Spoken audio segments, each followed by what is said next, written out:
আন্তর্জাতিক শ্রমিক দিবস উপলক্ষে তীব্র রোদ গরম উপেক্ষা করেই অধিকার আদায়ের আন্দোলনে রাজধানীর বিভিন্ন স্থানে র্যালি ও সমাবেশ করছে গার্মেন্টস শ্রমিকরা।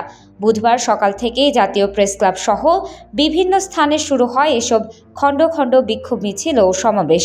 আবার কেউ কেউ চাকরি হারিয়ে ছুটে এসেছেন শেষ ভরসা স্থল প্রেস ক্লাবে। সংবাদ সম্মেলনে তুলে ধরছেন ছাঁটাই করা প্রতিষ্ঠান থেকে পাওয়া নানা বঞ্চনার গল্প। তাদের প্রত্যাশা, গণমাধ্যমে খবর এলে হয়তো খুলবে ভাগ্যের শিকে। তারা ILO কনভেনশন 87 ও 98 অনুযায়ী অবাধ ট্রেড ইউনিয়ন অধিকারের দাবি তোলেন।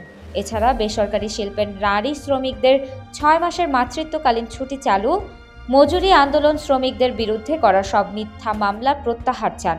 একই সাথে সরকার ঘোষিত নিম্নতম মজুরির সব কারখানায় বাস্তবায়ন, গার্মেন্টস শ্রমিকদের জন্য রেশনিং ব্যবস্থা চালু, সব কারখানায় জেন্ডার ভিত্তিক সহিংসতা বন্ধে কমিটি গঠন সহ রানা প্লাজায় শ্রমিকদের নিহতের ঘটনায় অভিযুক্তদের ফাঁসিরও দাবি জানান তারা। মিছিল ও সমাবেশ থেকে শ্রমিক ছাঁটাই বন্ধ সহ বিভিন্ন দাবি পেশ করছেন তারা।